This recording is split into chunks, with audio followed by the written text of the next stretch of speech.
जय श्री राधे कृष्ण। कार्तिक मास का 11वां अध्याय। देख पराक्रम असुर का विष्णु हुए प्रसन्न, मांगन चाहे मांग ले इच्छित वर संपन्न। नारद जी बोले, इंद्रादि देवता दैत्यों को फिर आता देख भयभीत हो विष्णु भगवान की स्तुति करने लगे। कच्छ मच्छ आदि रूप धारण कर भक्तों के दुखों को दूर करने वाले ब्रह्मा विष्णु शिव आदि रूप में जगत की उत्पत्ति करने वाले तथा गदा शंख पद्म और खड्ग धारण करने वाले तथा गदा शंख पद्म और खड्ग धारण करने वाले आपके लिए हमारा नमस्कार है। हे असुर निकंदन गरुड़ नायक पीताम्बरधारी यज्ञ आदि देवक्रियाओं के भोक्ता अभिकारी शरणागत त्राता, हम आपको बार बार नमस्कार करते हैं। दैत्यों से संतापित मनुष्यों के दुखों को ध्वंस करने के लिए वज्र रूप तथा शेषनाग की शैया पर शयन करने वाले सूर्य चंद्रमा रूपी दो नेत्रधारी आपको बार बार नमस्कार है। नारद जी बोले, इस प्रकार दैत्यों के नाश करने वाले विष्णु भगवान ने देवताओं के संकट को जान लिया।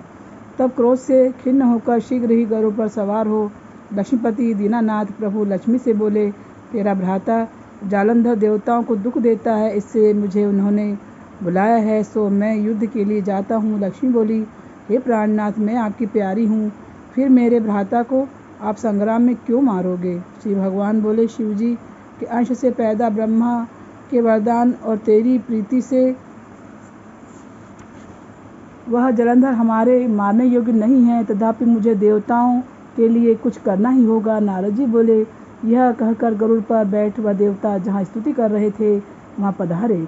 इसके बाद गरुड़ के छोटे भ्राता और गरुड़ के पंखों की वायु से बबूला जैसे उड़ाए गए वे सभी दैत्य आकाश में मेघों की तरह भ्रमण करने लगे। जलंधर दैत्यों को वायु पीड़ित देखकर आकाश में विष्णु के पास गया। वहाँ बड़ा भारी युद्ध हुआ। विष्णु ने बाणों से दैत्य के ध्वजा छत्र और घोड़ा काट दिए और एक बाण उसके हृदय में मारा। उस दैत्य ने भी गरुड़ के माथे में गदा मारकर उसको पृथ्वी पर गिरा दिया। विष्णु ने हंसकर उसकी गदा काट दी। तब उसने विष्णु के हृदय में जोर से घूंसा मारा। वे दोनों जब मल्ल युद्ध करने लगे तो उनकी भुजा और घोटू की मार से पृथ्वी शब्दायमान हुई। वे दोनों अच्छी तरह युद्ध करने लगे।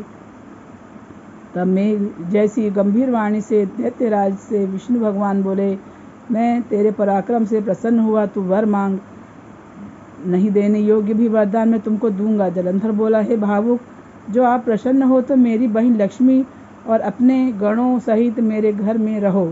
नारद जी बोले, बहुत अच्छा कहकर भगवान देवगण और लक्ष्मी समय जलंधर के पुर में पधार गए। महाबली जलंधर उन देवताओं को दैत्यों को सौंप पृथ्वी पर आया। देवता गंधर्व सिद्ध तथा रत्न के समान उत्तम वस्तुओं को अपने अधिकार में करके सदैव गंधर्व सिद्ध सर्प राक्षस मनुष्य इनको अपने में राज्य बसाकर वह त्रिलोकी का राज्य करने लगा। वह पिता तुल्य धर्म पूर्वक अपनी प्रजा का पालन करता था। मैं एक समय उसके राज्य का वैभव सुनकर उसे देखने तथा वहाँ रह रहे भगवान के दर्शन हेतु उसकी राजधानी जा पहुँचा।